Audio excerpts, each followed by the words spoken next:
on which sir will present his ideas is very relevant in the present context in the life of every maybe professional and non-professional. So this has been a brief welcome from my side. Now to begin, before beginning the session and inviting my distinguished speaker, Professor Sudhir Narayan Singh, I would like to make few requests. First of all, this is a humble request that all of you please keep yourself mute. And it's my duty to tell you the structure of presentation. Initially, there will be a presentation by our distinguished speaker. Maybe sir will speak for an hour. And after that, interested participants will be given 2 to 3 minutes for sharing their opinion, comments, compliments, and their research as well.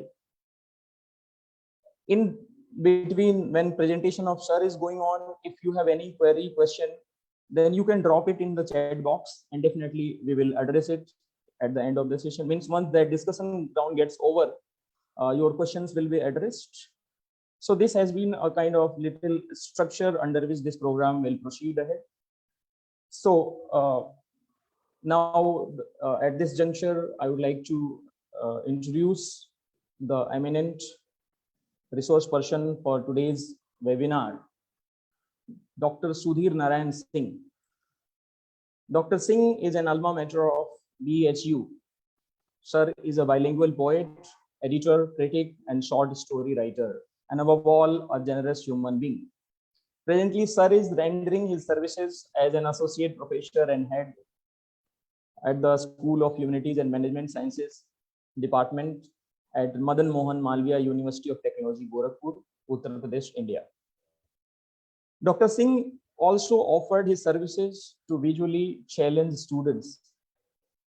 His prestigious international certifications include TESOL, ELT Leadership Management Certificates conducted by TESOL International Association, Alexandria, Virginia, USA, and English Language Summer Training by Department of Continuing Education at Exeter College, Oxford University, London. Dr. Singh is a prominent resource person for HRDC Academic Staff College for Teacher Training. Sir's book Chapters has been widely published by Indian publishers like Authors Press, Global Vision Publishing House, Alpha Publications, Atlantic Publication, and foreign publishers like Lambert Academic Publishing, Berlin, Germany. Dr. Singh has been awarded with Shiksha Ratna Award by Indian International Friendship Society, New Delhi. So this has been a brief information by our about our stalwart speaker, and definitely when I'll invite sir for sharing his opinion, his words and his presentation will share much more about him. Even as I have not been asked, but I can say there is a page like Son of Soil with same name. His web page is running, as well as YouTube. You can make yourself familiarized with sir. So before inviting sir as moderator of today's session, it's my responsibility and duty to provide a brief. Please keep mute yourself. So as the topic of webinar has already been announced, it's recent trends in English. So before inviting our esteemed speaker, I also feel like to share a few of my opinions. So the topic itself is a kind of horizon. It's very broad.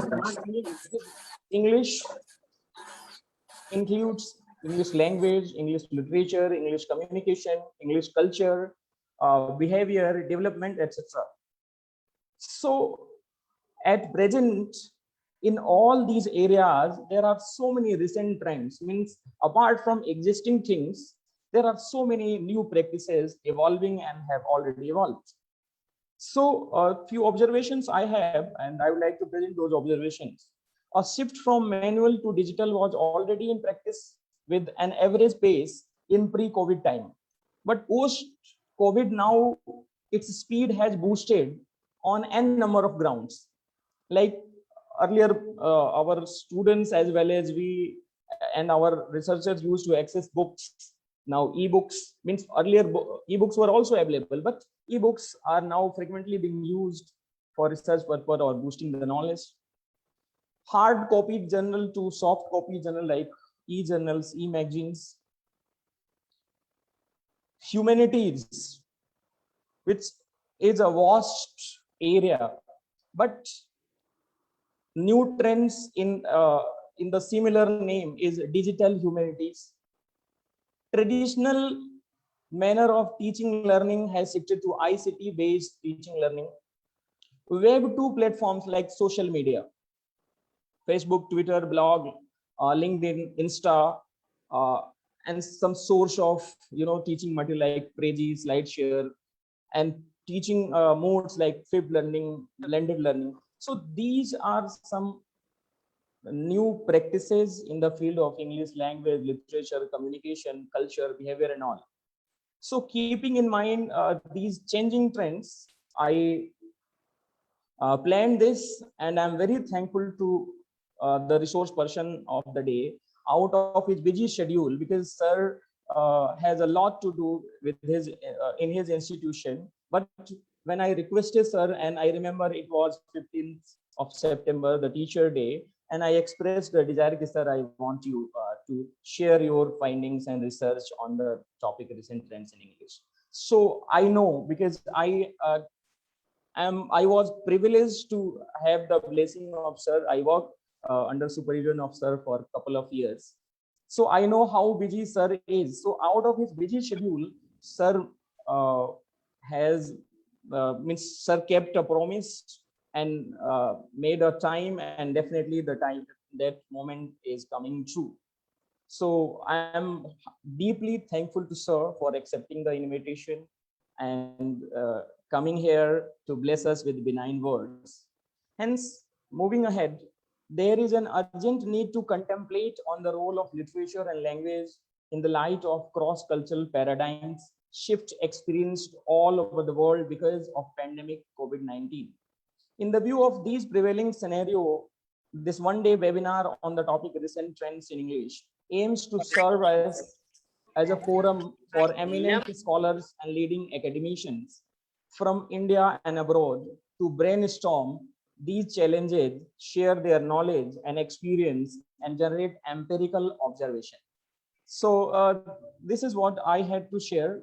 Now I would like to invite our distinguished resource person, Professor Dr. Sudhir Narayan Singh, sir. Sir, over to you. Bless us with your kind words.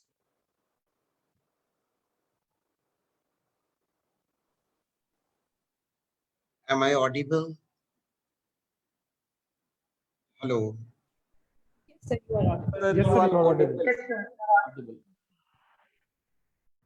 Audible. First of all, let me take this privilege to express my heartfelt thanks to the dignitaries sitting over there in the premises of Raffles University, Neemrana, Rajasthan. Rajasthan has been a pioneer plain for redefining their hosting all over the world. And while listening to Dr. Tiwari, I was visualizing all the culture of that beautiful land of bravery, land of colors, and people with huge heart. They are, they are very caring and sweet. At the outset, you invited me I'm thankful to you all for providing me this opportunity to join with you and share my opinion from this forum. My heartiest thanks are due to the chief patron of Raffles University, Honorable Dr. Justice Meena B. Gombe, former Chief Justice, Rajasthan High Court, Jaipur. Ma'am, I'm speechless. Rather, I would salute you for your academic ventures and patronizing the budding talents by opening the vistas of budding learners to achieve excellence in higher education. Only a visionary can do. Many people get a job, retire with peace, but a few like you decide to take pain and nurture, plant, and groom such academic arenas. I am really overwhelmed to see the ventures over there flourishing inside the campus. And I'm also thankful to Honorable Vice Chancellor, Professor Divakar Goli, who is leading from the front and making this campus march on the track of academics. Various initiatives we were talking about that is going to take place on campus and how the things are taking place. It's really instills a sense of great pleasure. And then later on, we are really thankful to you, sir. And above board, registrar who happens to be the custodian of the campus, Dr. Rajendra Kumar, sir, and Professor Randhir Gautamji. We interacted a few minutes back, and I extend my sense of thanks, heartiest thanks to you for patronizing such academic activities on campus and promoting it. It is a lead that provides direct exposure to academia, being in connection with students and teachers. And I'm lucky that you all have created a forum where, and this Zoom meeting, by zooming in, it's literally like zooming in and zooming out. You have zoomed in the participants from all across Bangladesh, Pakistan, and no doubt these two are the countries we have common heritage, common history, common past, common culture, common soul. And I would like to welcome all the participants, next door participants, our next door participants from these countries. And it is really encouraging and it's a sense of great happiness that you all are here for the time being, sharing your opinion and thoughts on new trains in English. I am thankful to the countries, participants from the countries Cambodia, Yemen, Algeria, and Philippines. And when we were students in Banaras Hindu University, we had some classmates from Philippines and some classmates from all these countries. It's a great time after long years that we are here interacting together. First of all, it's pandemic haunted time. And in this time, education has gone virtual. No doubt we are missing the classroom experiences, real-time direct experiences of interacting with our uh, students, or students are also missing because how long can you be locked in your homes? School and colleges and universities are the places where a student or a learner or a scholar spends the highest time after his home. After all, above board, I would like to enter into the topic and welcome you to land of his discussion. A few minutes we will be taking, or you can say an hour, we will be dedicating to our discussion on the topic. I have been given the topic new English trends. And when we talk about, new trends in language, social sciences and humanities can never be looked into isolation. It is not like a laboratory of chemistry where a chemical is kept in an airtight compartment or airtight beaker.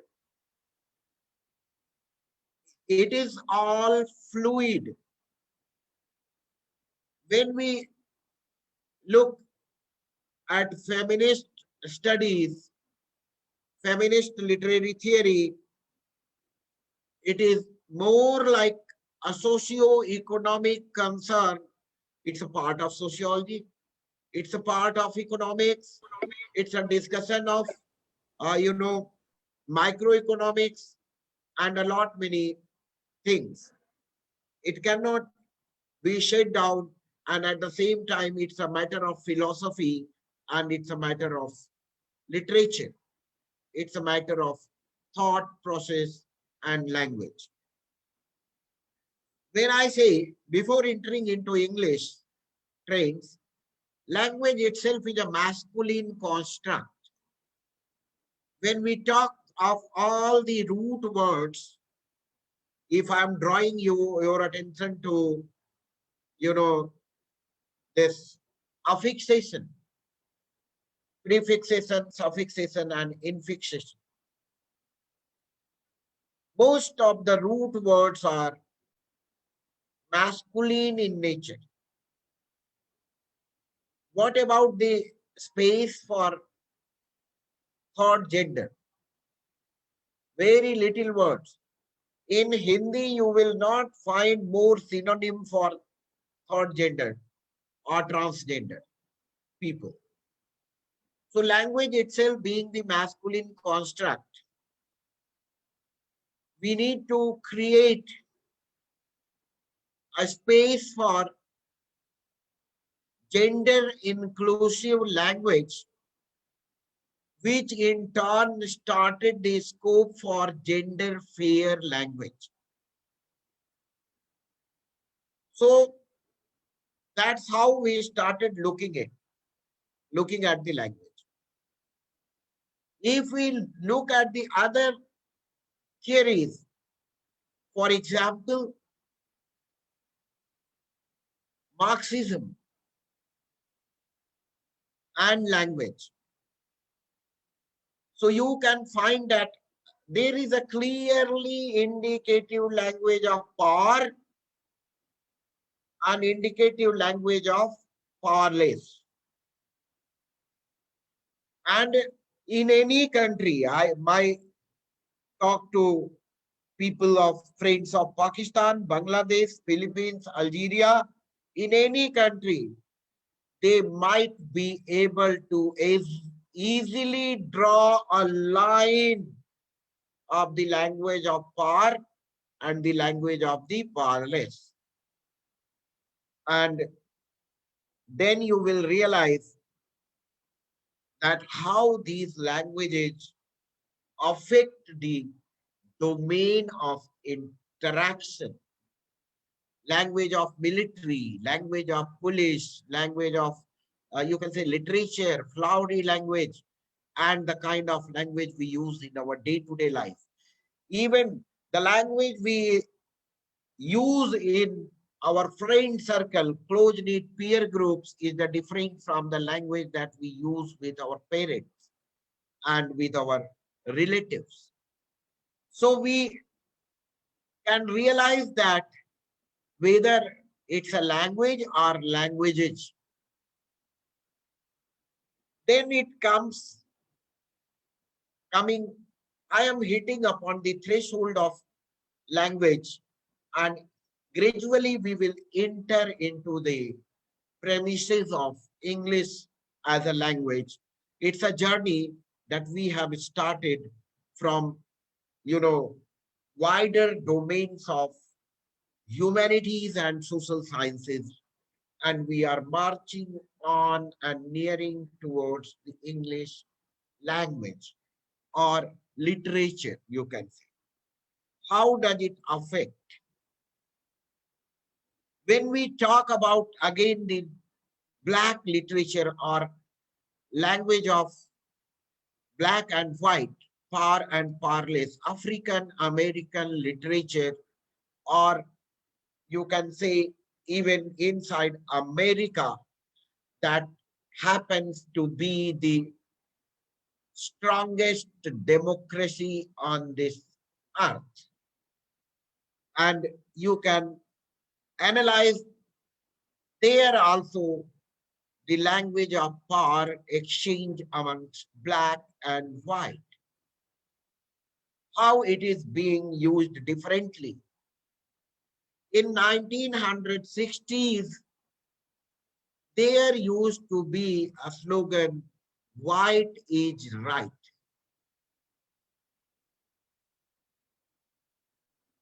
If I say white is right,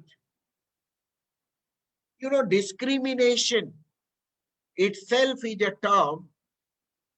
Discrimination at the beginning, when those who might have been teacher training, they might be knowing that to its beginning, discrimination is a positive term. To its core, to its origin, it's a positive term. We must be able to discriminate colors from black, white, red, etc. Otherwise, we will be considered as color blind. There is no wrong in liking and disliking any particular color. But what is wrong? When we start hating a person wearing that color, till the color is on wall painting and other things inside flower, we are free to choose all the colors of our choice. But when this color, based on the colors, I start picks and choose it in my behavior and start feeling as if white is right. I am telling that whatsoever a person with the white color does is right. By virtue of its practice, it becomes right. It is something like God ordered. It is ethically, it must be ethically accepted. whatsoever a person with black or dark skin does, it becomes wrong. There lies the faults in, practice of a particular language. When we talk of such practices, now let us enter into the threshold of the language itself. How should we look at the language? I would like you to imagine a fountain. How do you look at a fountain? Its shape is same, but its content are changing as the water is coming up. Every time fountain is having new content, but it looks like the same shape. When we look at English or any other language, they are also like the same. Many words come, new words come, they go, they become obsolete. So the process, it's forever, the shape will be same, but forever the content will be new. That's the case of language. Forever changing, forever new. And then we enter into the, let us enter into the domain of from language to English as a language, gradually. But whether all meanings lie in words only, or there is something else. The language of silence sometimes is biting. I know that people from Bangladesh and Pakistan can understand Urdu very well. Here I would like to use a line for my dear friends in Urdu. दीवारों से उतर के परछाइयां बोलती हैं, कोई नहीं बोलता जब तन्हाइयां बोलती हैं. And there lies the power of silence. How biting can it be? How painful can it be? There lies the language also in time. इंतजार की घड़ियां लंबी होती हैं. The same time when we are with our beloved, we are with our friends, we are with our near and dear ones, time flies. And when we became isolate or we are waiting for them to come, that wait becomes as if eternal, as if there is no end to it. So there is also a language in time. There is also a language in color. There is also a language that was used by the greatest, one of the greatest and greatest of literary creators, Sir William Shakespeare and Geoffrey Chaucer. And there was a language that came into existence in modern era. English itself, when they tried to establish their colonies and when we were subjected to their rule, imposed rule, we started having a different kind of language. When I talk about India, pre-independent India or pre-British India, so you can say three of the modern countries were sharing the same legacy. If I draw your attention of the year 1835, when India, Pakistan and Bangladesh were one,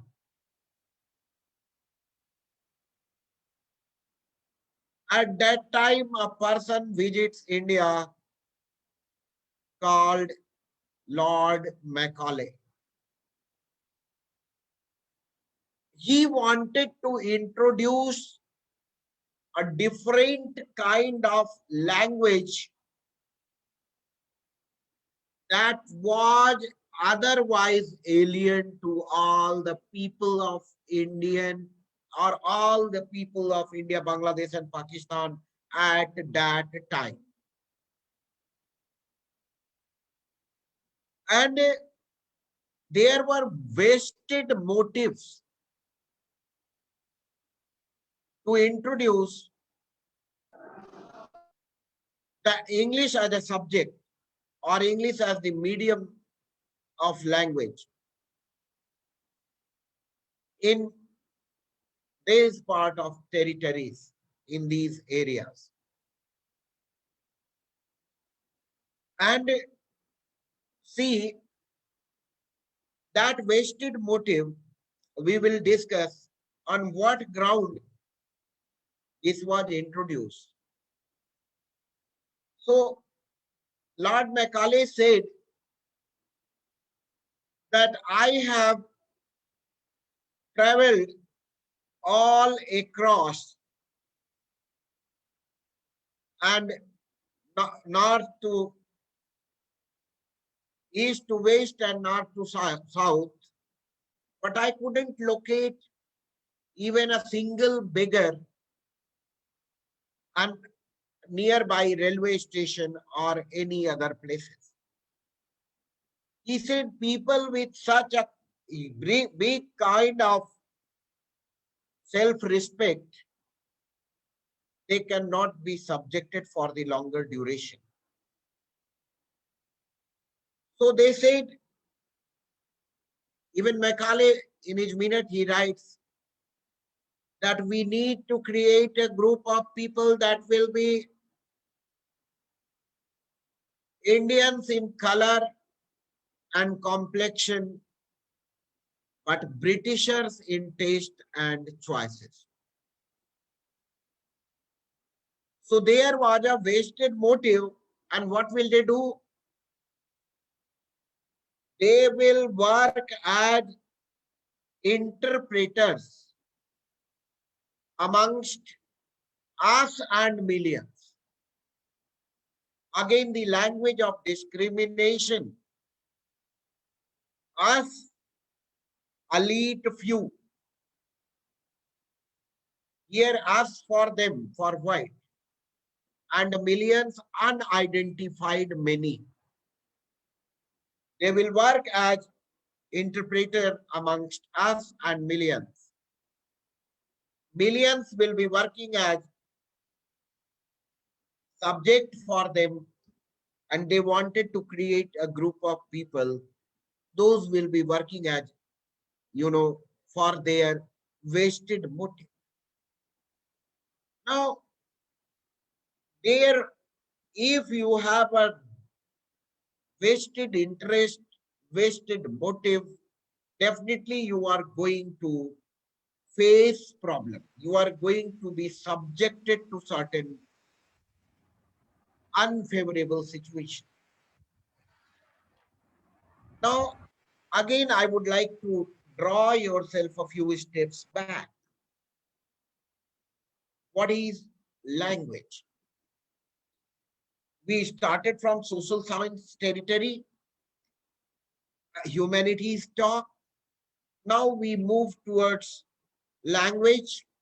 Then we have touched upon English entering into Indian subcontinent and how it is going to be introduced, what were the motives behind that. And then let us talk again, language of power, language of subject, and then discriminatory language. I would like to talk about something, certain definition. Let us look at it and enhance our, topic in that direction. When we talk about what is language, so let us look at the certain established definitions of the language. Henry Sweets defines language as the expression of thoughts by means of speech sounds. Expression of thoughts by means of speech sounds means we try to express our thought and ideas through words. Let us explore that whether speech sounds are perfectly able to convey our thoughts that we wish to share. And later on, move to the different definition of the language. I wish to share my screen.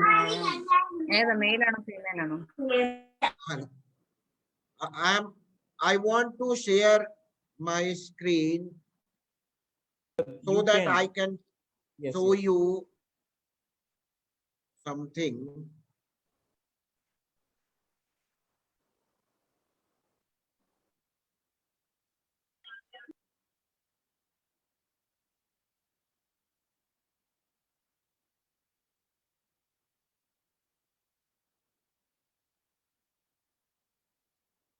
How can I? Some expert Sir, at you your can end can. just you open maybe slide or whatever you want to share. Just play. It will be visible to us. Okay. Let me minimize first. Then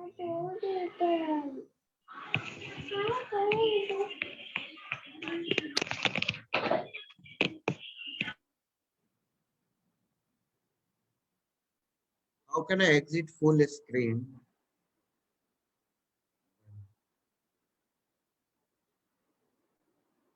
A little support I am required. Sir, you can press exit ESC button at the corner, top corner of your keyboard, and from there you can.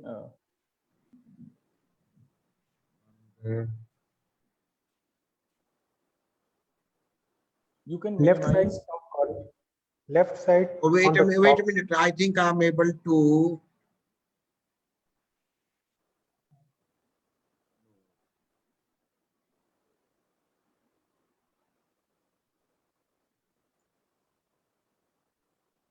It is taking a few seconds. Okay, sir, no problem.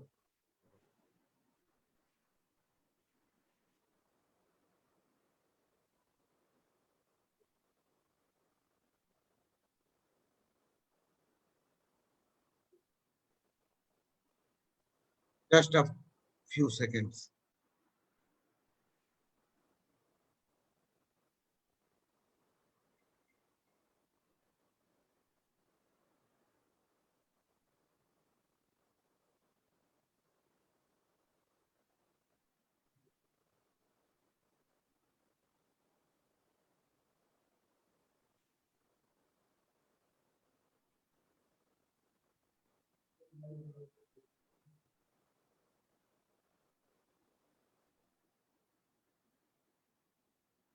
Is there anything visible?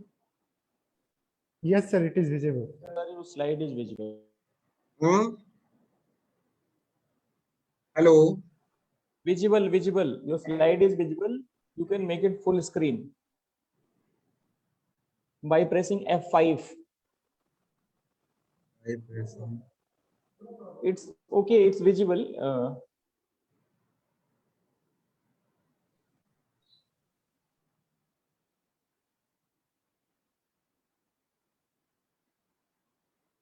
Okay, are you able to see a bit?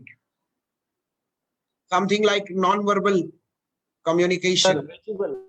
visible. Okay. What I mean to say over here, that language may be defined as expression of thought by means of speech sounds. So how much meaning we draw by speech only. So according to Albert Mehrabian, human messages are conveyed by 7% verbal and 38% vocal, non-verbal 55 to 65%. So when we start talking about communication and all that, sharing our information, so I shared prior that our face, our eye, everything start communicating. Then our gesture, posture, and other thing. My request to foreign colleagues and friends that if they have visited India, can they guess that which part of India this dress is representing? Or any participant from India? Can you share your opinion that which this image, why I want to have you a feel of the language without word?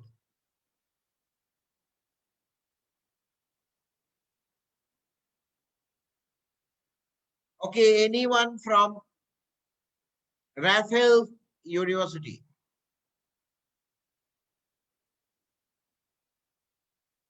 Any student or any participant from there?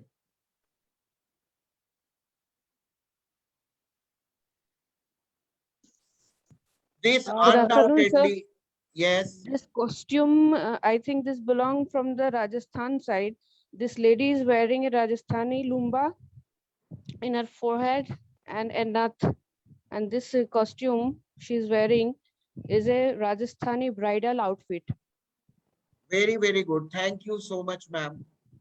It was required here that without the word, you draw the meaning out of this certain color and color communicated and design communicated, face communicated, eyes communicated, dress communicated to you.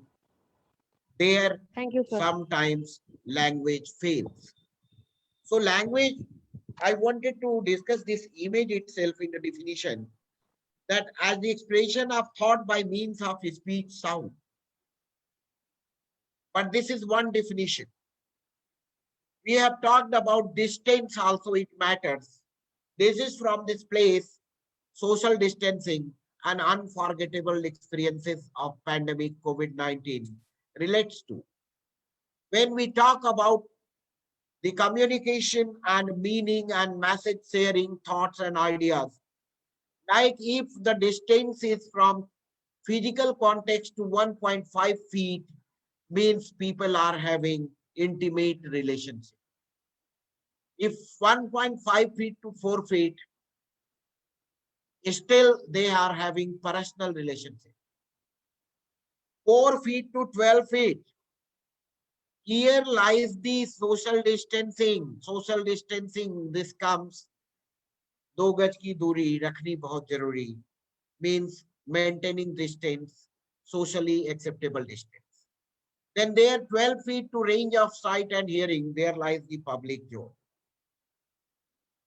Paralanguage itself talks about the way we are speaking another thing.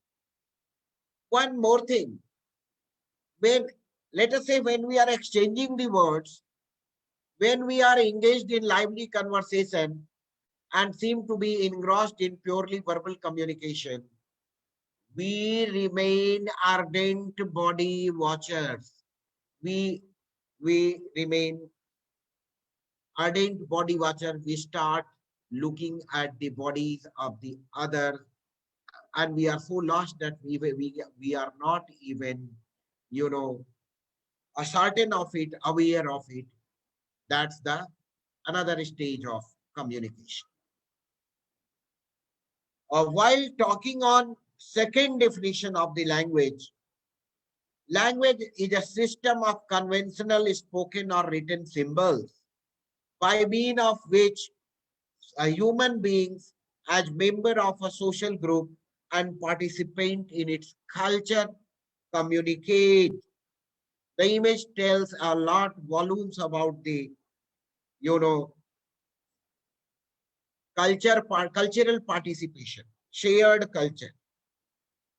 But, and this is what Encyclopedia Britannica, volume 13 is telling. Volume 13, Encyclopedia Britannica. While imposing English to Indian subcontinent, Britishers itself forgot what they have written in Encyclopedia Britannica, that language is a system of conventional spoken or written symbols by means of which human beings in a member of social group and participate in its culture communicate. There, so if there is a vested interest and there is a motive that your skin color is different, so you can study English by this way, and their skin color is different, so they will study English by that. There is a problem. And then language is the expression, another definition of personality in words, whether written or spoken. Language is the expression of personality in words, whether it is written. Our writing also represents our personality, and it is universal medium alike for conveying the common facts and feeling of everyday life and philosophers searching after truth. In Sanskrit classic, there is a phrase, Shabdo eva Brahma. What does it mean? Word itself is God, Lord. Shabdo eva Brahma. For that purpose, we should be careful about the usages of the words, and in which common facts, conveying the common facts, feelings of everyday life. And not only that, philosophers searching after truth, truthfulness. Sometimes people say cleanliness is next to godliness. Similarly, truthfulness is the godliness when we talk about the truth. So the language that is meant to convey the truth, where the truth itself becomes a truth of vested interest. What kind of interest? When it is said that dogs and Indians are not allowed. When they said white is right, based on skin color. And not only that, for all the participants, I would like to say, in school entrance in America, there used to be a doll test. Very popular doll test.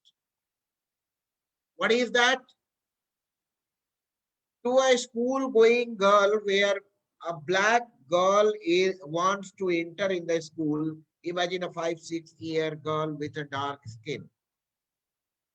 They are showing two dolls. One is white, another one is black. And one is beautiful, one other one is clumsy. They are telling Which one is a good doll? And if the black doll is telling naturally that white doll is a good doll. Next question. Which one is a bad doll? So she points her finger to the badly ill-prepared doll, black one. The third question will stir your mind. They asked the other question to that little girl. Which doll are you?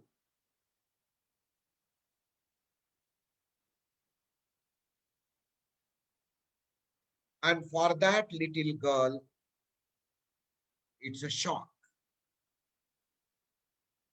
Many of the girls start crying in the classroom. So how, and here while defining it is said that alike for conveying the common facts and feelings of everyday life and philosophers searching after truth and all that lies between. Then there comes the next definition of the language. It's a natural human growth, partly physical, partly mental. It flows therefore that it never ceases to change. This is by C.L. Rain. Let us talk about the journey of human being. I said that language is constantly changing. New words are coming into language. And language is trying to focus, express, hit upon the, solving the problems and purposes of the human being. But at the same time, here I am coming to the concluding statement of the discussion that we carried till now. In colonial past, English was injected into our veins as language to meet out the vested motive of the masters and rulers. It was forcefully injected, and that's why it was opposed. But see, after that, after their departure from these areas, we started, this is imagery for that, and I am trying to use it as a tool. After their departure, we started using it and started injecting English into our veins willingly.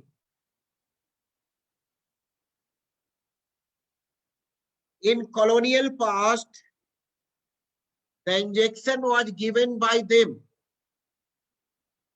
But now we started using it, injecting it willingly into our veins to counter the diabetes of liberalization, privatization, and globalization, and to try to meet out the global financial demand. When a very common fact behind the economic pull down of us, why we were economically back, we couldn't grow, we are still developing nations. Common logic was given that India missed the bus of industrialization. And it's not like that.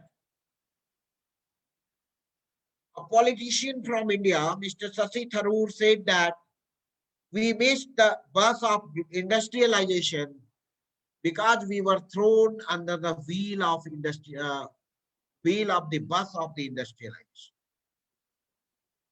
How? To the participants of Bangladesh, especially I am pointing out, and other British ladies were stopped to purchase that malmal or muslin cloths from Dhaka,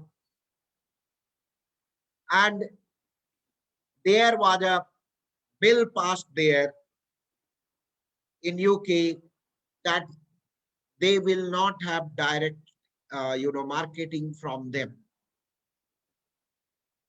At the time, silk, muslins and other cloths, that industry of small industries from India for their fine fabric was crushed, and on ashes of that Manchester was constructed, and European industrialization in textile came into being.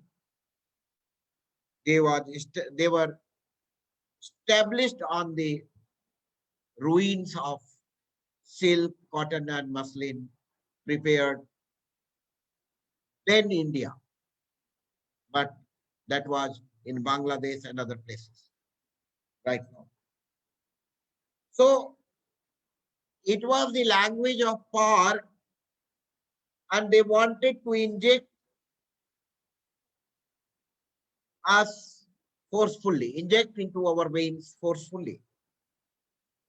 Let us talk about the growth and changing scenario. We, the developing nations, we are trying to think that how are we, that we should grow, we should come to the, we should be the front runners and we should lead. Undoubtedly, a fair competition is desired and it must be implemented. Let us try to look at the growth and its definition. That when we talk of, we have begun, right till now we have traveled the journey from 1835, Macaulay Minutes and his vested motive, where he writes that I travel at a stretch all over India from north to south and east to west, but couldn't locate single beggar. And he said that objective of that implementation was of English in India was we need to create a group of people, Indians in caste, color, and complexion, but Britishers in taste and choices. That has been the extensive journey from 1800 to 1947, or you can say for some of the countries who were enslaved by them, or you can say colonized by them. But as we said that we started developing a kind of likings for English as a language. And we started injecting English into our veins willingly since Britishers left us. This change of colonial past to post-colonial desire, colonial compulsion to post-colonial adaptation, you might be realized that English as people left us, but English as subject is still with us. And Mahatma Gandhi wrote in Young India once that I have already seen my fellow Indians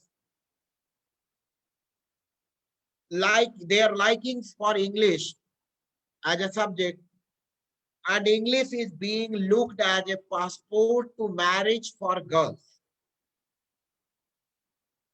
English, he said that my friends are feeling shy that, and they hesitate in bringing their wives to the meeting, public gathering, or common, parties, because they are not able to communicate in English.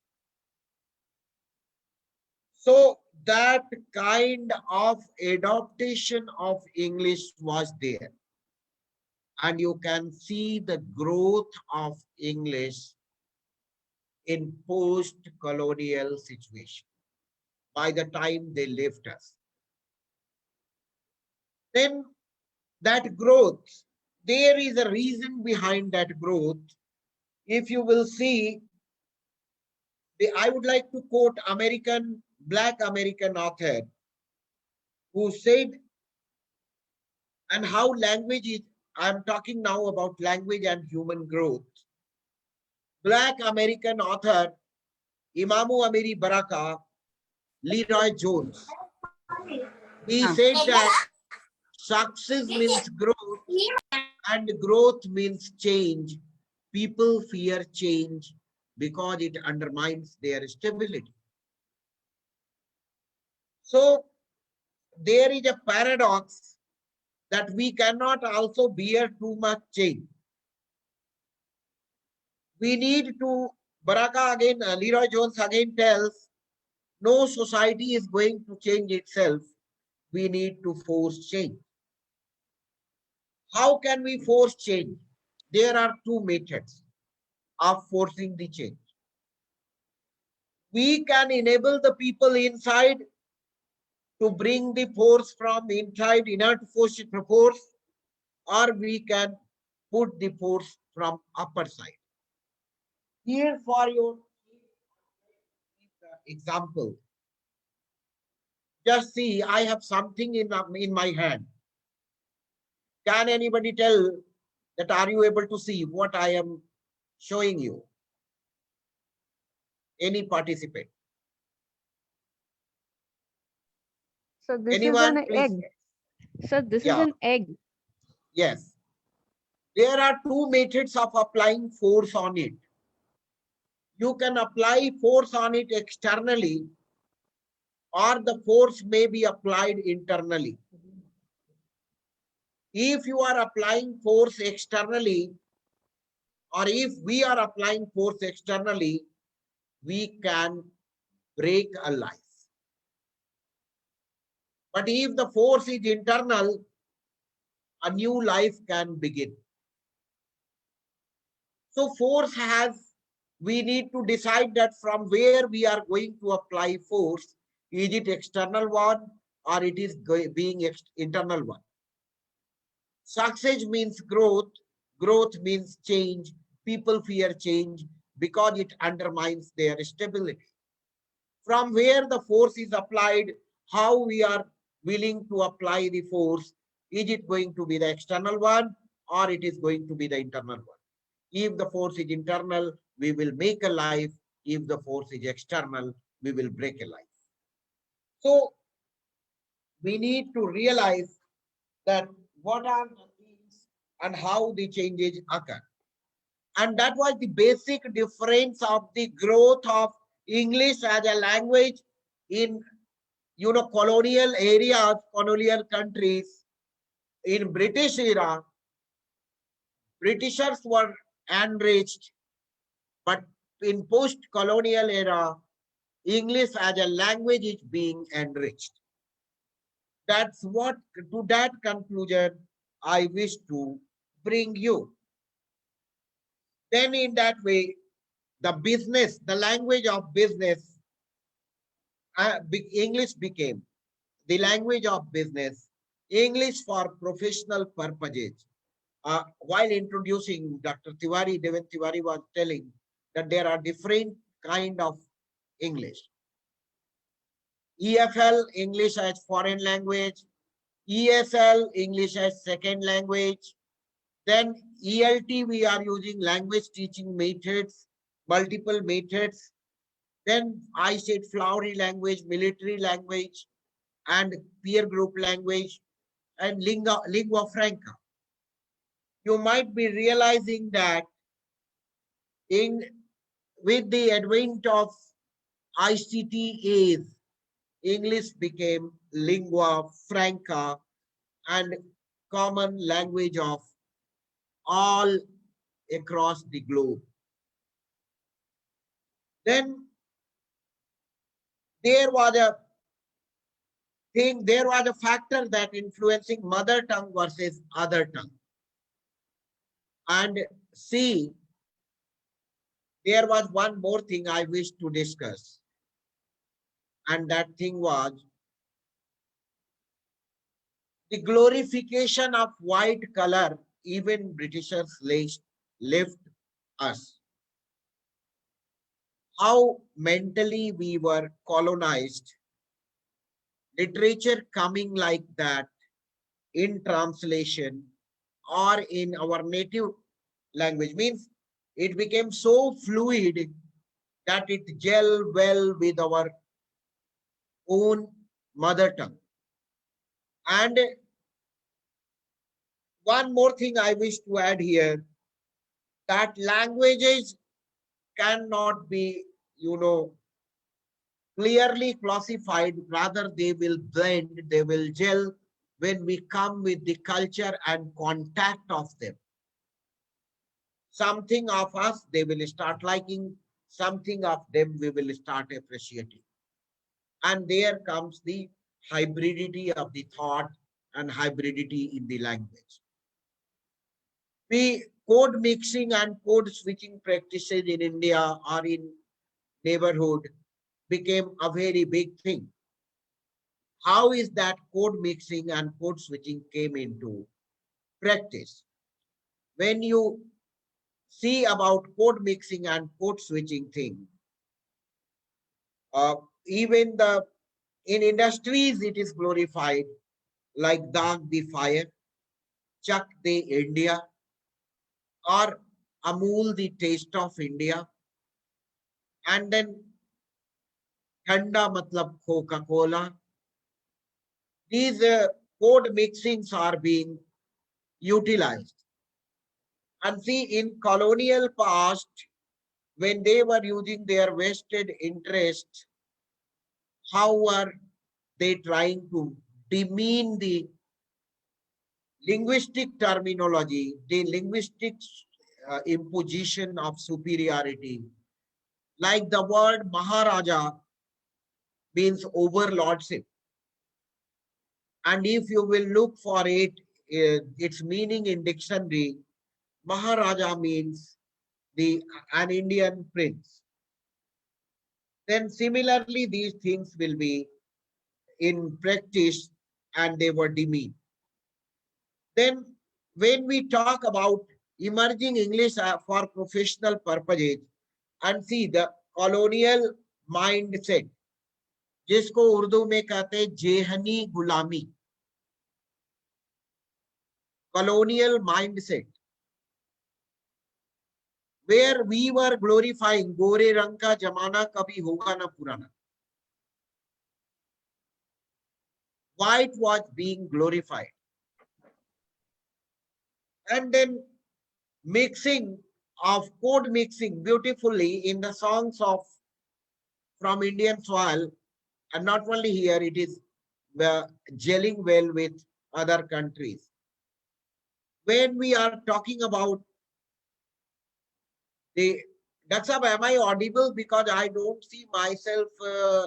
Sir, you are honest. audible loud and clear.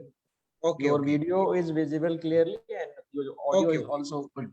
Then I thought that somewhere internet is interruption.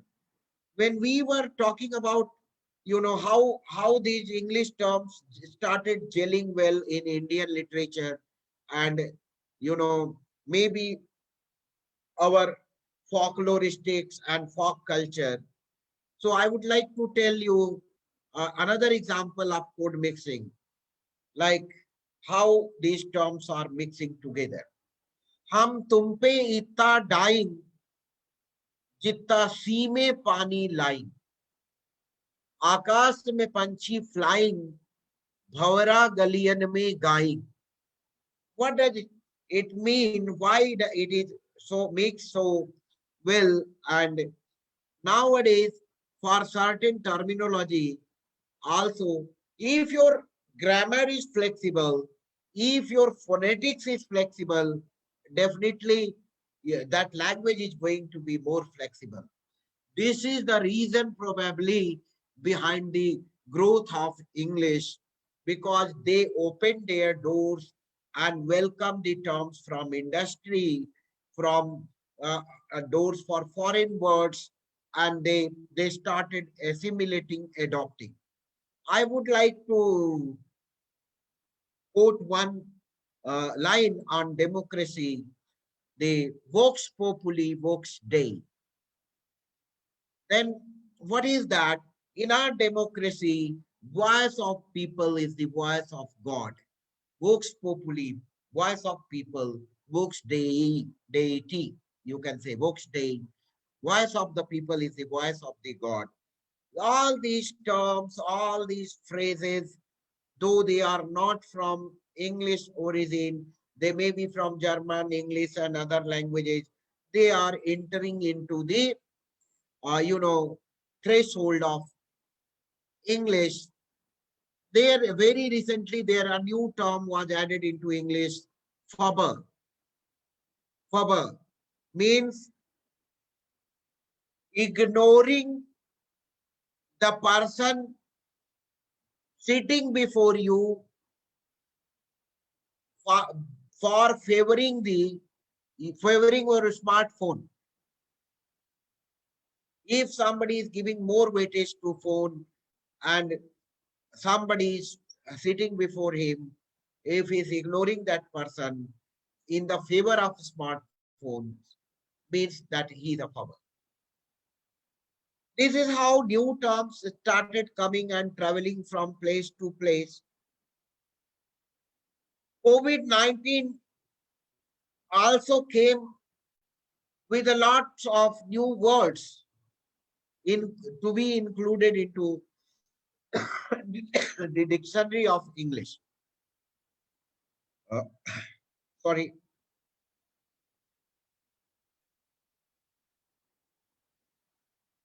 We look at the Covishield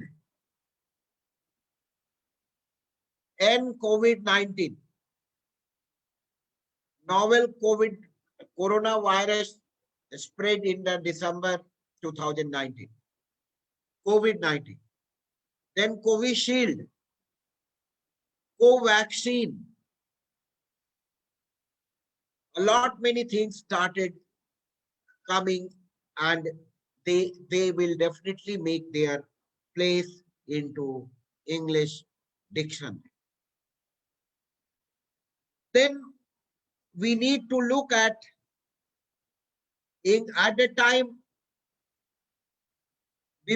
before the entry of English, Sanskrit and Urdu were dominating language in these areas. But later on, both of them started being replaced, and we can find the emergence of gender fair language, gender inclusive language, and people terms from other languages entering into English. Then Maharaja, Maharani, Maharishi, Mahatma, Mahaut, all these terms from Indian territory, they could make a mark and make their entry, find a space in English dictionary. How gender fairness is being practiced. We call baby. We call man, woman. Root word is man. Yo is the prefix.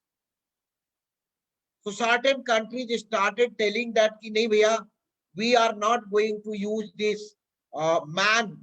We will talk about ourselves only as you. Then they started practicing women, and man is removed from that. They started advocating. Then They said baby itself is coming as the mass male dominated. How can you decide the gender? She is expecting a baby. She is expecting a baby. Means male child is preferred. How can you decide the gender even before birth? Whether it's male or female. So it is said that don't use baby, rather use they plus be, they be. So gender is not defined and that third person is added before the root word. So they started this new word in the English dictionary. Then we find that other stethoscope, viva voce, and French term adieu, genre, and then laissez-faire, we souvenir, keep, and alumni, all these terms started making entry gradually, and language came up to this space. Undoubtedly, that literature glorifying the past of, you know, uh, colonial legacy started coming out of that. And very recently in India, we started take a jump from the Macaulay education policy, and NEP 2020 came into being. Even another prior to that also we were having one education policy. I think it will again liberate us from the colonial, mindset, and it will provide us to think of new literature in English in coming days. Though till then, literature was heavily dominated by a kind of struggle of haves and have-nots, of, bourgeoisie language and proletariat language, language of white, language of black, literature of white, literature of black. When they say white is right, black started coming with the slogan like the aesthetic sense that earlier used to carry, like Chandi jaisa rang hai tera, sone jaise baal. Then they started telling that black is beautiful, new slogan that came into existence.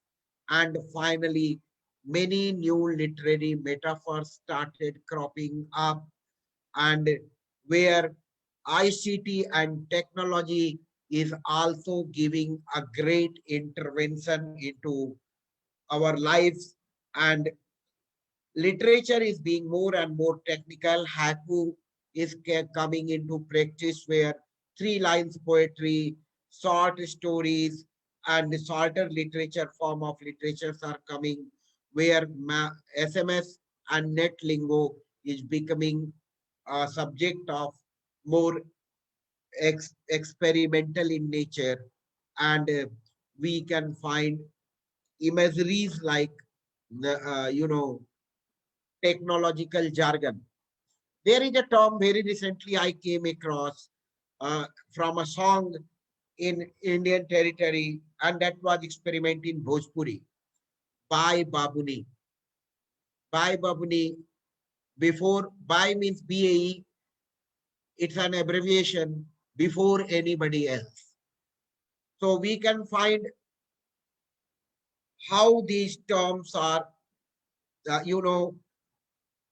drafting and crafting and giving shape to new aesthetic, and indigenous idioms are coming to the forefront and into practice this technological era, and newly framed educational policies will give new shape to the coming literature and writing practices, and that will unwind the bindings of the thought in which we were having to project to think of poetry, like even in the rhymes like Johnny Johnny, yes Papa, eating sugar, no papa. Why Johnny Johnny? Why not Ramu Ramu? Or why not, some Indian name? Why only Johnny Johnny? So we need to think in the perspective of liberating. Education is that tool that liberates. Language is the tool also. No doubt English has gone very, very flexible in its journey since its inception and in our area, but it will go beyond the way technology will move. And pandemic was a challenge for us, but you see how many new names, how many new vaccine names, how many new terminology was added to the dictionary of English. And we have to look at the growth of English as language. Today we had gone through the journey of English as a language, English as a subject, English as a medium of instruction, and English as willful adoption from the journey that initiated at the beginning. English was forcefully injected into our academic veins. That's it from my side. Now I am over to the host. I don't know, you might be thinking in a different line that I will come and I will talk about, Kiran Desai and Anita Desai and other writers, new writers. But here my talk was, it started from the journey. Since we are from, I am talking for the Department of Humanities and Social Sciences, um, Raffle University, School of Humanities and Social Sciences. And I'm speaking from the place of Department of Humanities and Management Science.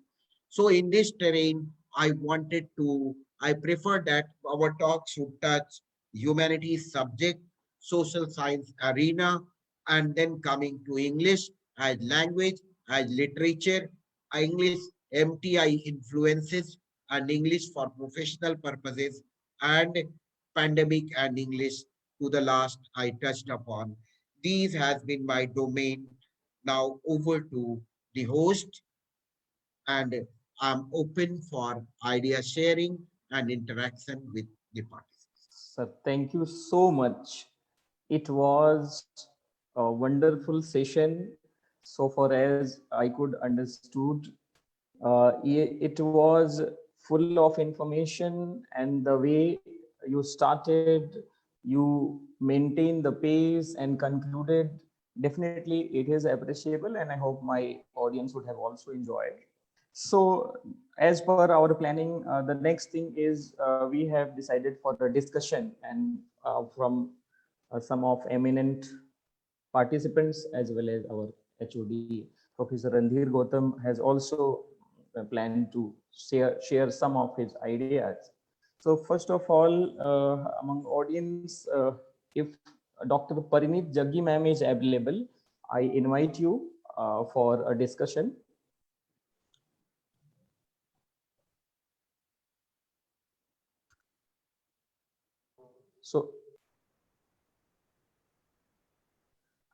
So as ma'am is not available right now, so I would like to invite Professor Randhir Gautam for a discussion of his experiences and opinion related to recent trends in English.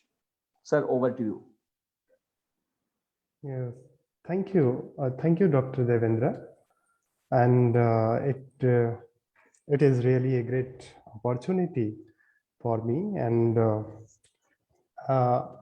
I really congratulate Dr. Sudhir Narayan Singh, sir. Basically, I'm a sociologist, and I can see your talk had so many sociological concerns. And when we think about language, particularly we choose the domain or the school called structuralist. And there it is written, language is not that we use, language shapes us. And I incorporate some more perspective that different language, influence our mind in a different ways. not because what our language allows us to think, but rather because of what it is habitually obliges us to think about. So sociological concern is very important. If you see the trend of new English, the newness defines the multiplicity, multidisciplinary orientation, intersectionality of English. English has incorporated many sociological, psychological theories. And that is why the epistemology of English is considered to be a multi-facets language. And that is why it is the most dynamic language of the world, because it is evolving, it is changing, it is growing each day, each year, from the process of colonization. And British has played a very significant role, and process of globalization, where American played a very significant role. But we need to have a clinical gaze of the development of English language. Evaluating change in English language teaching is very significant for that matter. Therefore, sociological perspectives comes into the picture. And Sir has already highlighted some of the major sociological concerns during his talk. Development of English literature in terms of more humanized, intersectional and negotiable landscape for English language. Nowadays, newness of the study of English literature interested in cultural politics of education, cultural politics of society, especially language education and psychoanalysis. And it offers a new perspective on language teaching by placing moral issues. That is the question of values. And that has become a kind of hallmark of prerequisite for our advancement of English literature.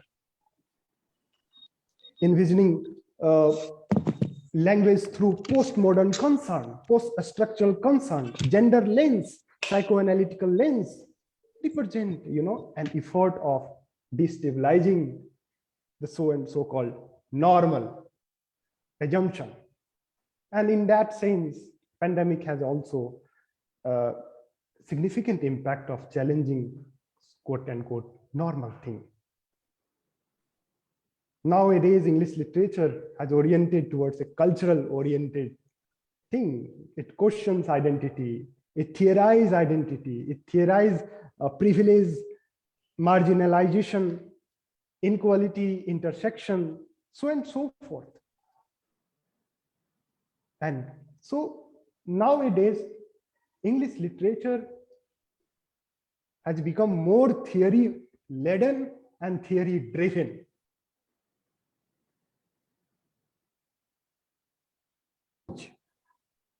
Pointed out, and she beautifully pointed out today's discourse of English. Debates about language has really become the issue of race, issue of caste, so far as Indian scenario is concerned, issue of gender, issue of class, issues of culture. And nowadays, if we epistemologically understand the language of English, there we can see a significance of pragmatism. Nowadays, truth is not fundamental. Truth has become relative to time, relative to place, relative to purpose. And the whole orientation, whole epistemology of modern English literature questions the notion of fundamental truth and absolute reality. So, and issue of sensitization, that is a very remarkable thing with the advancement of feminist voice or subaltern voice. Modern theoretical or modern English literature also changed its orientation so far as the sensitization towards gender and sexuality or heterosexual is concerned. So This is my observation, and sir has beautifully articulated all those dimensions, or he has touched the unexplored dimension of the things, which is rarely discussed. Thank you so much, sir. Thank you, sir, for highlighting all, domains. Even you have pinpointed the things that I have left a bit generalized. So you hit upon that and pinpointed. Rather, it was a bit like that some of the domains were uncharted a bit, but you charted it. You made a map and draw a line that these are the points that has been touched upon. And really socio and psychological concerns will and their dominance will give birth to new literature in coming age and in coming era. Literature are sociology and its concern, and even psychology can never be divorced from literature. No doubt, as a subject, we can teach, we can study separately, but to its core, you will see that they are attached so closely that no society can dare to operate them separate. And that is not yet possible. And all the great social movements, they owe their origin to great literature. Maybe it be Shahid Ajam Bhagat Singh ji, who led the movement, and by reading Lenin and other renowned scholars. May it be Mahatma Gandhi, Gandhian experiment with truth and civil disobedience. By Gandhiji was inspired by H.D. Thoreau, Henry David Thoreau, and he American author Henry David Thoreau. He wrote a book. The name of that book was Civil Disobedience. And one of his jail journey, Gandhiji entered into that jail with that book. And then when he was imprisoned, throughout that time, he kept studying that. And he said that many at times I was trying to translate Satyagraha and this Savinay Avagya Andolan into English, but I couldn't get a good translation of it, an apt translation of it, until and unless I came into the touch of this great work by H.D. Thoreau. So that was the point that you highlighted. And there are certain questions, I think, in chat box. I think I should talk on that. I should address a bit, or should I yes. follow? We have got some, actually, the same session is live streamed on Facebook as well. So from Facebook also we have got some questions, and for that purpose I have requested one of my colleague to note down those questions, Dr. Santosh. So Dr. I would like to request Dr. Santosh to share those questions to your good self, and then one by one we'll take your opinion. So over to Dr. Santosh. Thank you, sir. Thank you very much. Good afternoon, sir, and thank you very much for such a enlightening and engrossing session, sir. I'm sure the doubts are already over by your discussion, but still, we have some questions to discuss. So I will read it out for you, sir. Welcome, the first sir. question. Yes, sir. The first question is, as you talked about post-colonial aspect of language and literature, sir, so do you think it is relevant to study colonial history in literature? Yes, past is cannot be separated. Again, its answer was in the talk of Professor Randhir Gautam sir. Past can't be separated. We cannot, neither can we separate our sociology from history. Past is the foundation on which we are discussing. I would like to answer this question with an example. Once Leroy Jones, Imamu Amiri Baraka, American dramatist, he said that I am Marxist, Leninist, Mao Zedong.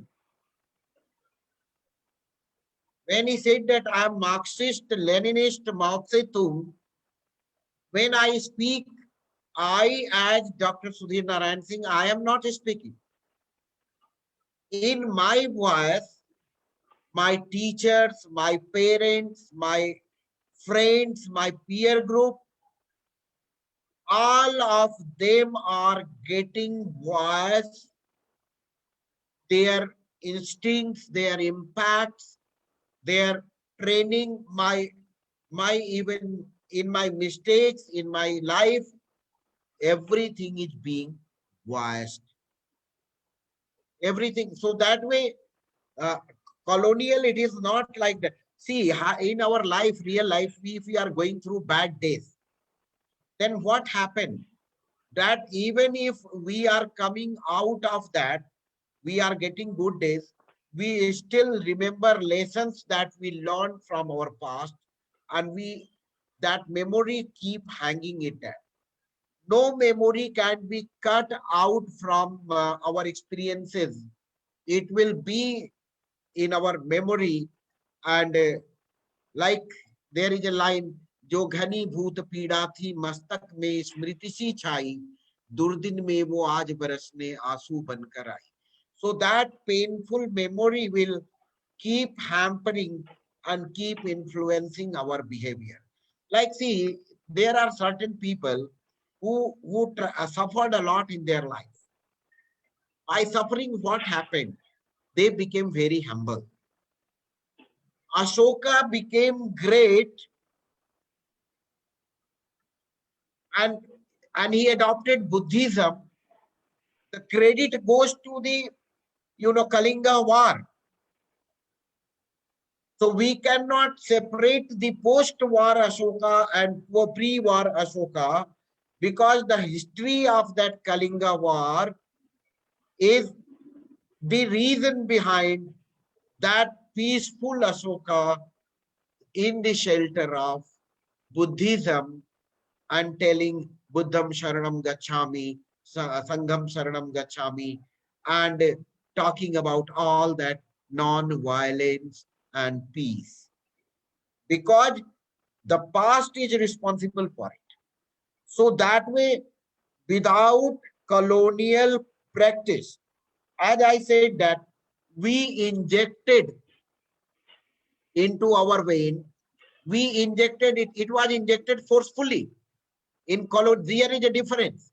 English was injected into our veins, like that people who is not willing to have vaccination, but government is forcing that vaccine into their veins just to make them away from that. But still there is a goodwill कि आपको vaccine लग जाएगा, if you will have the vaccine, you will not fall ill. But there was the wasted motive. Again, I am repeating that English as a subject, when the English means British people introduced English as a subject in 1835, it was their vested interest, their ill will, their desire to have interpreters amongst them and millions, and it was with that desire. So English wouldn't grow that much in colonial India, the faster it is going in post-colonial India, because we ourselves are now injecting English into our veins to combat the diabetes of liberalization, privatization, and globalization, and industrialization, making us industry giant and other, excelling our ventures into various places. So we cannot separate. If we are separating, we are having the hiding half the truth, one side of the coin. That is giving support to the existence of the other side of it. I would like to add this answer to this. So, Dr. Santosh, if you have some other questions, you can again ask. Yes. Thank you, sir. Thank you for explaining it nicely and with live examples, sir. Now the second question is, do you think gender study as a theory is dominating the field of literature these days? Because we discussed the gender theory also in our discussion. Yes, So, wonderful. Sir, please repeat it. Yes. I couldn't get a few parts. The I missed. question, see, sir. Yes, sir. The question is, do you think gender study as a theory is dominating the field of literature these days? Gender, actually, network problem. Gender study as a theory.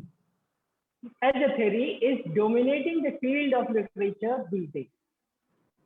Yes, is dominating because again, you know, if we are suppressing a thing, it is bound to come doubly. Whether sir hinted, I'm giving again, Professor Randhir sir gave a hint. I am voicing it with the, you know, by repeating it. He said that the literature of, you know, domination of caste, or you can say creed, we have to accept that caste is the sociological reality of India. It is the sociological reality of India. We can't deny that there has never been any problem. Similarly, we can't deny that means we we as male have done wrongs to women by establishing a kind of environment, kind of system that denied their basic rights that they deserved for thousands of years. And that thousands of years suppression is now has now become a kind of volcano. And that's why gender studies are dominating. See, sir, the person who asked, I must like to thank the fellow, that gentleman, or whosoever is there, the candidate. Why is it so? There are three genders: male, female, transgender. And transgender people condition is worst in all three in the hierarchy. While teaching gender studies, instead of feminism and other things, while talking of gender studies, we should also not ignore the voice of third gender.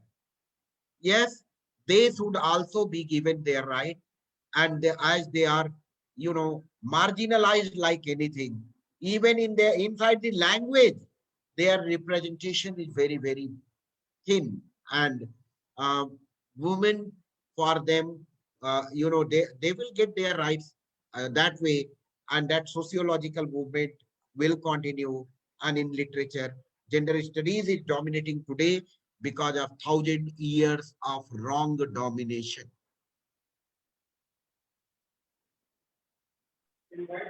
Thank you, sir. That was Thank you so designed much. over there. Yes, please. Sir, okay, thank you very much for answering so brilliantly all the questions raised. Now, before moving ahead to end the session, once again, I would like to request the participants available online, if they have something to share, some comment, compliments, so within 1 or 2 minutes, they can. Anybody who is on board, who is online, can, because the questions we got from social media like Facebook Live, we have almost shared to sir and well answered. Anybody from participants? Even our students can also raise their hand or maybe directly unmute themselves and talk.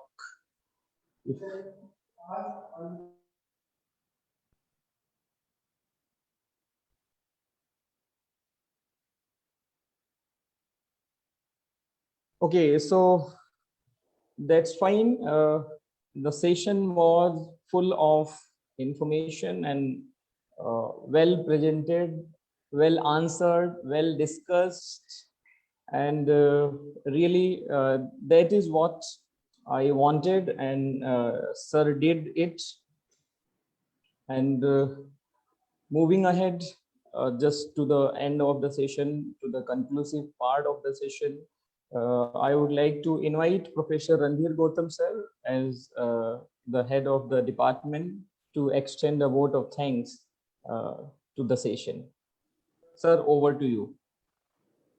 Thank you, Dr. Devendra. And if you don't mind, I can see some questions. Nasreen Darani from Bangladesh, he has texted something in chat box. So I want to ask to Yes, sir. honorable Yes, welcome, speaker. welcome.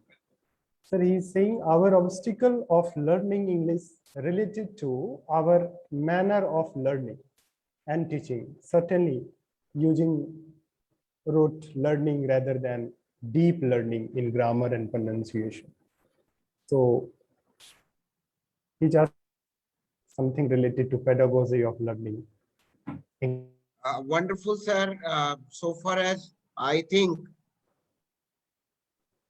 obstacle in learning English related to our manner of learning and teaching, certainly using not learning rather than using rote learning rather than deep learning in grammar and pronunciation, etc. For the pronunciation part, I have my own say. Actually, I wanted somebody to ask this question. For grammar, we need to stick to rules. But again, English is very flexible. Sorry for the disruption. The participant, the respected participant who asked this question is from Algeria, not Bangladesh. Okay. So my friend from Algeria, I wish to thanks first for raising this question. For teaching pronunciation, I have a question, counter question. Why RP? Again, it may sink in our mind. Why to copy Britishers? Why RP? So for pronunciation, we can think only that understand and be understood should be the objective of the language. Understand the others and to be understood by the others.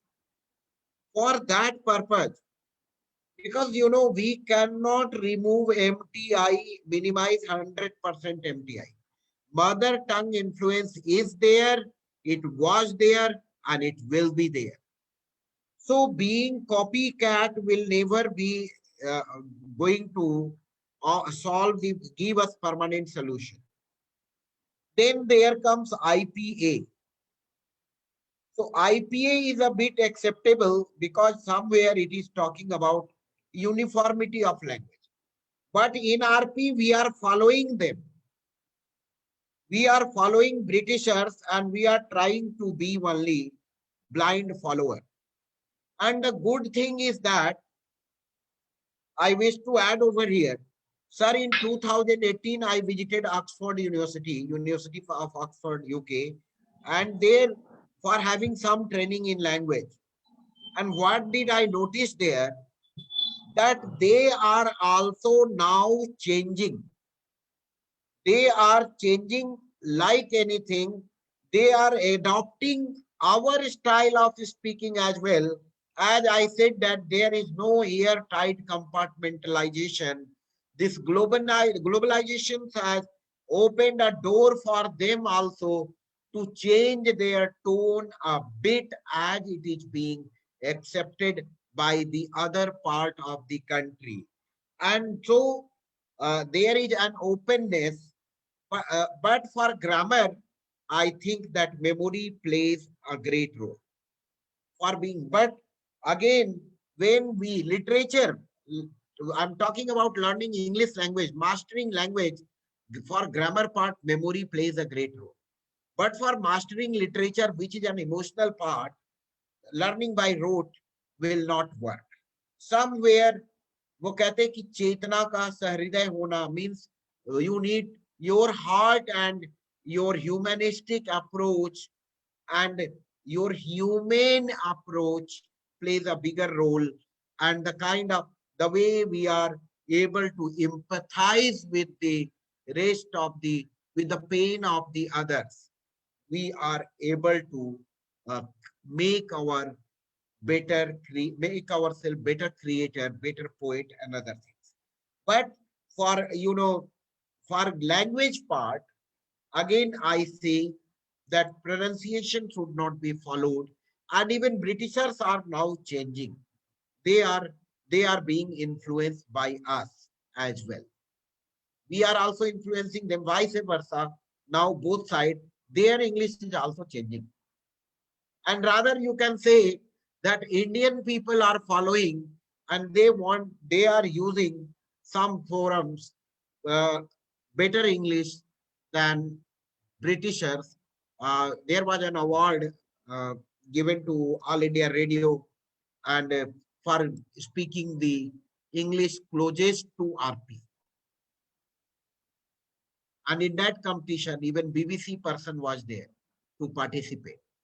So some of the our fellows, they feel elite, they feel honored in following RP. But I feel that IPA is good, and not only IPA, even we should try to minimize MTI influence, mother tongue influences, and minimize it up to the level so that, see, like in India, for foreign friends, I would like to give last example here. In Indian people follow the grammar of Sanskrit that was given by Panini, where the sounds like pa, pa, ba, bha, ma, they all are bilabial, practiced spoken by the lips and both the lips. But in English, only two sounds spoken by the both the lips, like pa and ba. So what is happening? If some Indian is speaking, it will be quite difficult for him to use the term like VAN, van, father, by lower lip and upper teeth, father. But here comes the major mistake. If he is speaking by both the lips, father, so it will make a wrong impression. Van, like van. So that will be a problematic approach. Somewhere this MTI has to be minimized. Otherwise, for literature, learning by rote will not work because it will somewhere hamper our sensibility and sensitivity both. Yes, thank you so much, sir. Thank you so much. So, dear and respected friends, we are running out of the time. So it's time for vote of the thank, highlighted by. And sir, one last word. Pardon, I beg pardon. I need your Please. one permission. I have been informed that participants from Pakistan, Bangladesh, Philippines, Algeria, Yemen, Cambodia, and that gentleman was from, who asked this question? Algeria. Algeria. So Mhm. we had participants from all over area. I would like to say namaste from India and extend my heartfelt thanks to you all. And I wish you healthy life, and I wish you grand successes in your life and literature both. Yes.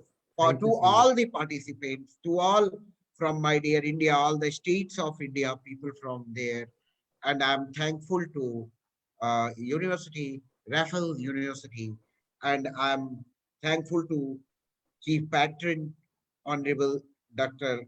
Justice Meena V. Bomber, and Vice Chancellor Professor Diwakar Koleji, and Registrar Rajan Kumarji.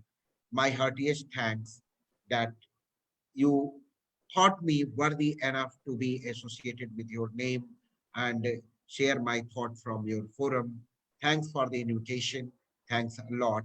And now over to sir. Thank you, sir. Thank you so much. Thank you so much. Thank you so much. You are very kind-hearted. I would like to extend and express my gratitude to all the esteemed delegates of the webinar for their presence and contribution to make this webinar a great success, a very thought-provoking session. I extend my gratitude to our Honorable Chief Speaker, Professor S.N. Singh sir, Dr. Devendra Kumar Tiwari sir, very good convent, very beautifully, you moderated the session, sir. And I also give a kind of gratitude to our discussants, participants, creative questions, and all the delegates, like Dr. Panit Jaggi. She joined from B.R. Ambedkar University. And thank you so much, sir. And last but not the least, all the organizing team, thank you so much for the success of this webinar. Thank you so much. Thank you all. Sir, Thanks, thank participants. you. And thank you, Namaste. Dr. Devendra And Tiwari. I would, yes, I especially mentioned some of the participants. Dr. Anupma Jain ma'am, thanks for your generosity. You remain present from beginning to the end. Dr. Mukesh Gupta, my Thank you senior, so much, sir. Dr. Mukesh Gupta, and all the participants from India and abroad. It's And always a thank you to pleasure, all of you. listening. Yes. Yeah, it's always a So pleasure thank listening you to very Singh, much. sir. Yeah. And we Last time plan also- something big. Yeah, we plan something big in days to come, and we'll expect your cooperation and participation. Yeah, as well. sure, sir. Sure, I would like to be a part of it. Yes, certainly I'll be available. I'll make thanks myself once again, available. everybody, and pranam to SN Singh sir for your generosity. And definitely, my heart is filled with gratitude for your kind words, and definitely that was expected. I knew you'll do like that. So overall, it was fine, and I appreciate you. And greetings from Raffles University to each one of you. Namaste, and we'll